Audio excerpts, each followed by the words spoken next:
Poetry Center, bringing poetry to Paterson since 1980 at Passaic County Community College.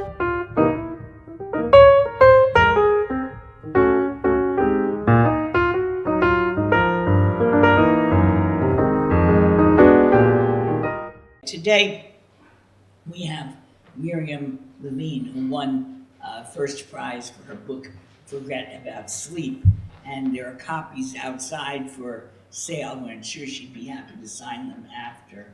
I'm just going to read, you have her bio. One thing we didn't know, Jose's in Texas. He's a professor at a university in Texas. And he didn't say anything, and we didn't know until Ken discovered by going on the web. We didn't know that Miriam had lived for a while in Paterson and then in Passaic. And we just didn't know that. In fact, she has a novel set in Paterson, I believe. Anyway, I'm not going to bother to read the bios because I think you have bios in your program. And I think that I'll just read the first two lines so that people hearing this on YouTube will be able to just get the basic idea. Forget About Sleep is her sixth collection.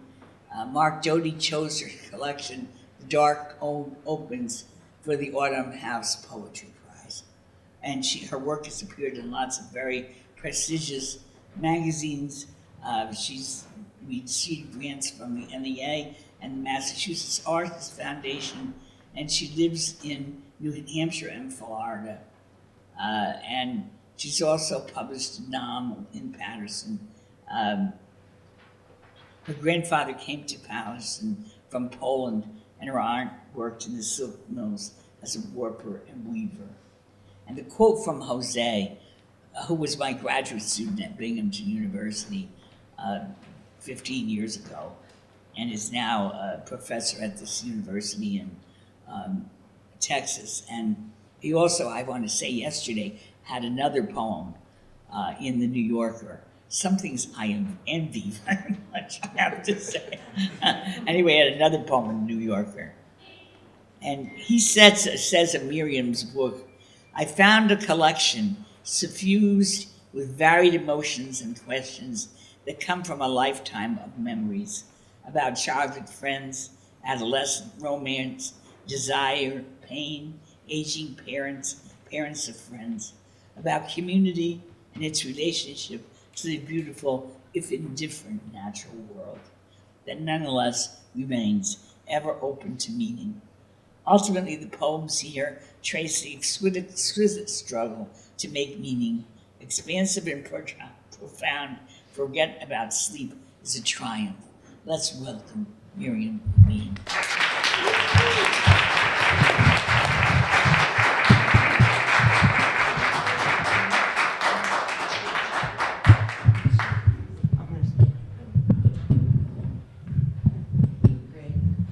Hi, everyone. Thanks to the board. Thanks to my publisher, Raymond Hammond at New York Quarterly Books. Thanks to Barry Boss. And thanks to all of you who have come out to Paterson, where I was born and lived for a brief period before coming to Passaic. I want to say that the book is dedicated to my friend, the author Julia Marcus.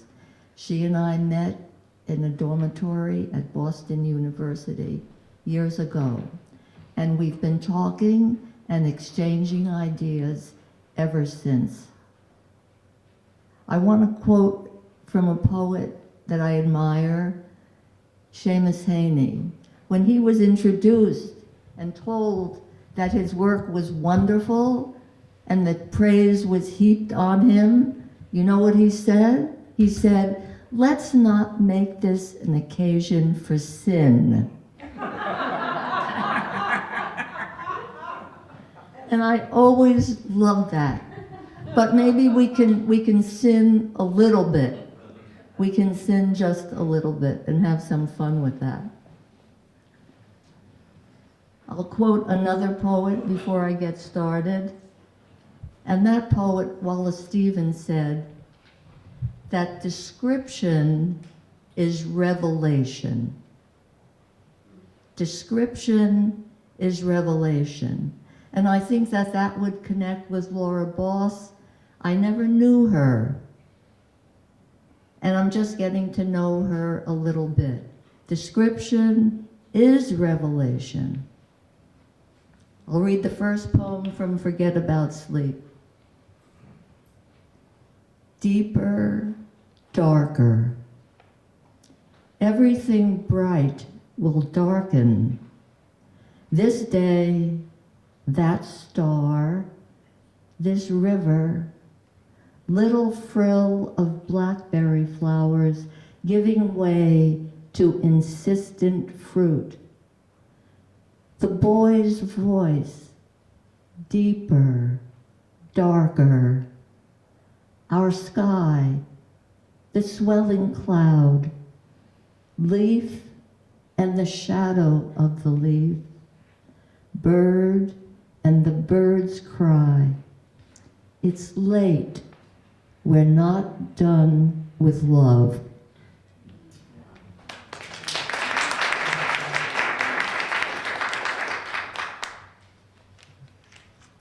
Speaking of love, here's a kind of love poem. It's set in New Hampshire on Union Street, and I think Union is a kind of, connects to love in some way. It's called Union Street. The calm fall night, when blazing leaves were invisible, and the curtain of the living room window blurred the gold dome of the Capitol building, recognizable though beautifully veiled. And 3 windows of the house on Center Street also came through, but these in pale blue. And I thought, everything is in its place, hushed and muted, even the street. There was enough light in the room to see the rug's edge and the arm of your chair. I did not have to do anything but rest. The door to your bedroom was open, and your nightlight showed a familiar path I might have taken to watch you dreaming.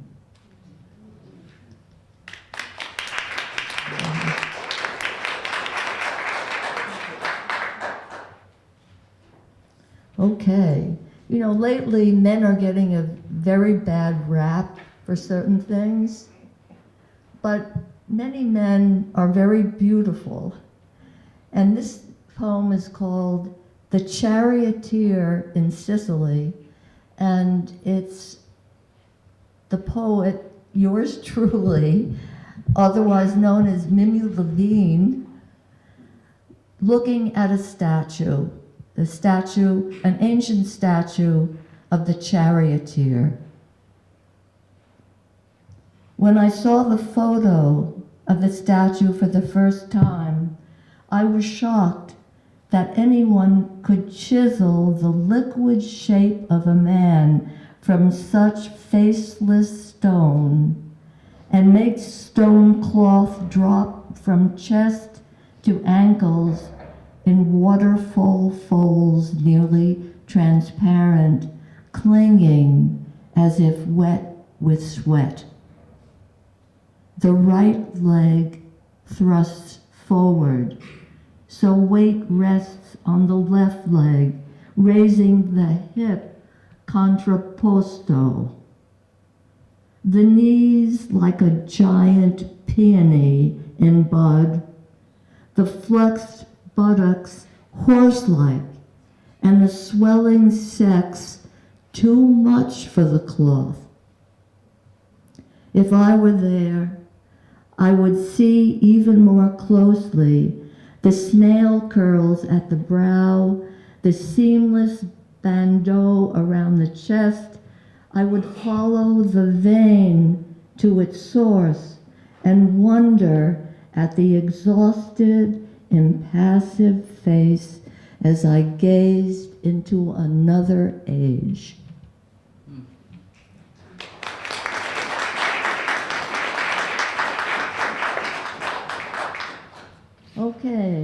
Now for a change of pace, and this has to do with a favorite of mine. Let me see if I can get this open.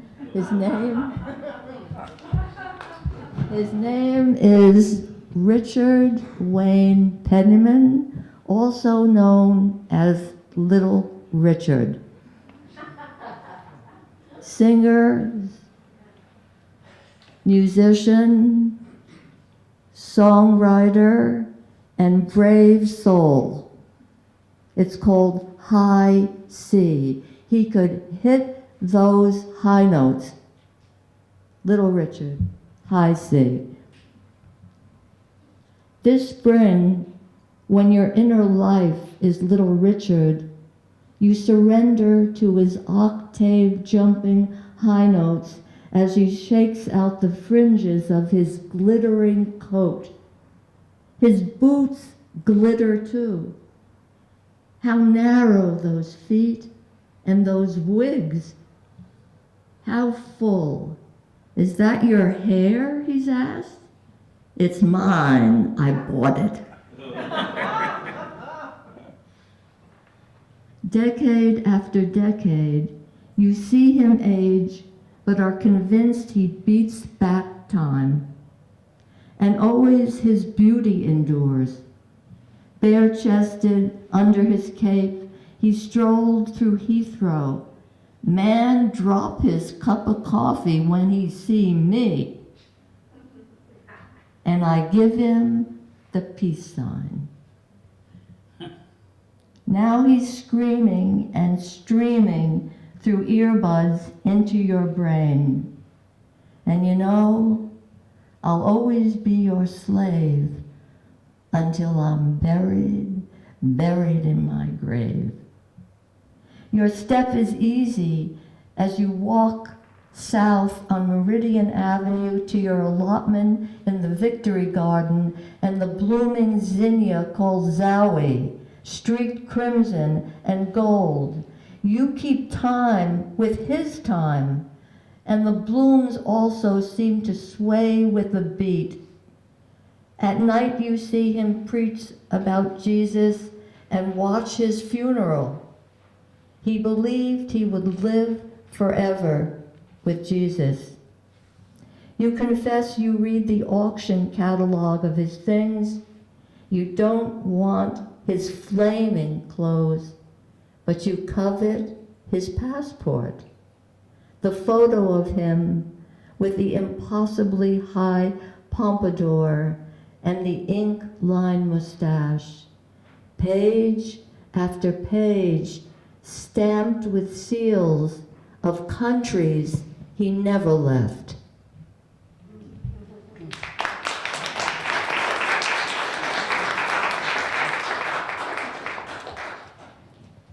Okay, forget about sleep. How do you title a book?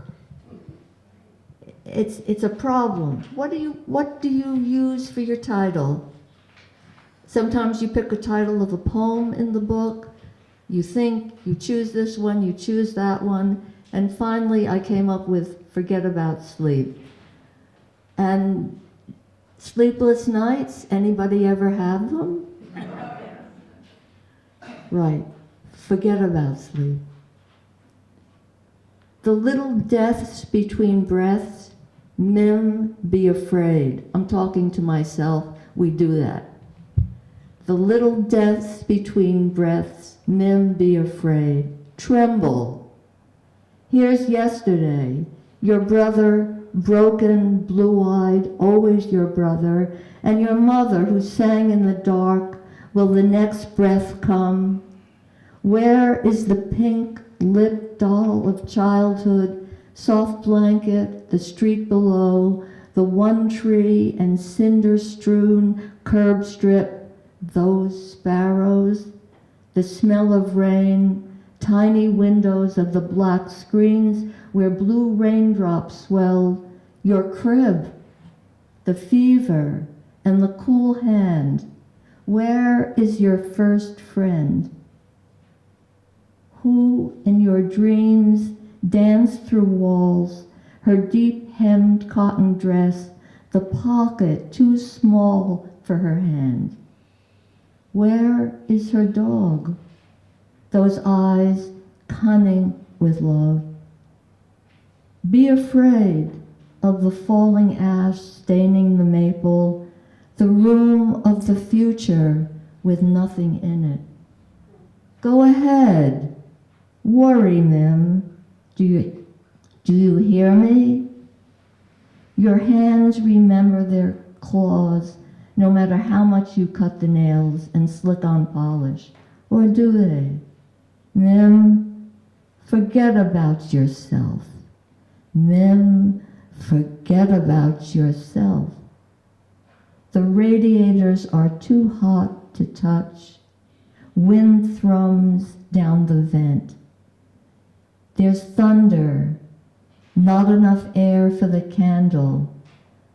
Forget about sleep, Mim. Why would you ever want to leave the earth?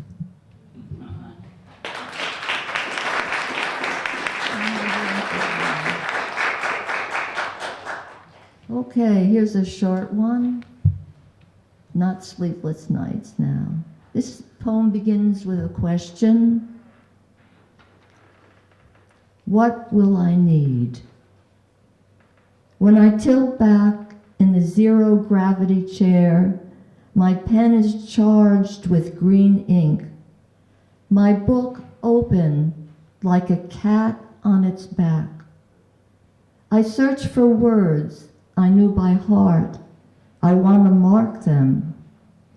The thing is to have made someone care, writes Henry James. The thing is to make someone care. But then print wiggles, swims and blurs. Where are my glasses? Seeming miles away in the room down the hall. What will I need when I'm dying? Grace to speak a tender word, strength to touch my darling, softness to let go of everything.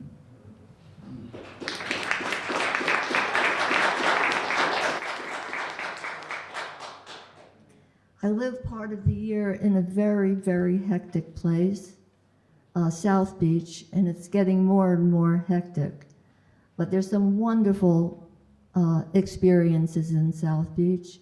And here's one. This poem is called Already Here. Do you know how sometimes we're longing for things? I want this, I want that. And this poem testifies that what I think I need is here already. The hell with Amazon, I'm not gonna order. Okay, already here. What I might have wished for is already here. The long loose line of pelicans flying north that seems to break but comes together. The man on the sidewalk near 6th Street, always the unlit cigar in his hand, guarding a promise. The trans swishing through Flamingo Park, shaking out her curls, calling, darling, darling, darling, I'm here. Beautiful boys racing the spongy track, backs shining with sweat, wave after wave, filming the sand with amethyst.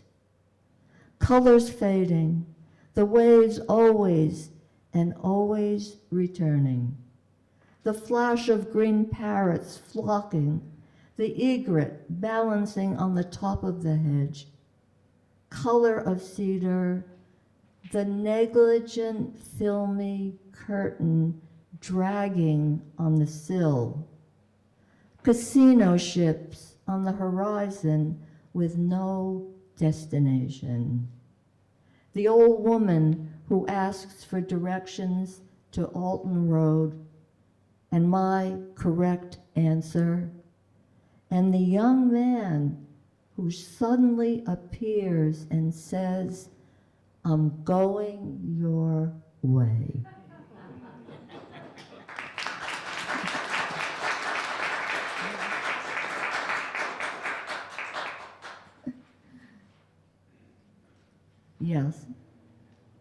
now November, the last poem I will read. Again, there's nothing like November in New England. November. These days, when wind wears itself out and sun warms the sidewalk, bare throat days, when white floss bulges from milkweed pods but does not blow away, and leaves float like scattered thoughts, when the hinge between fall and winter does not move. And those nights too, when long past midnight, windows are flooded with light, and it seems everyone on this street is awake, timed and tuned to something we cannot see, something I imagine faith to be. Thank you.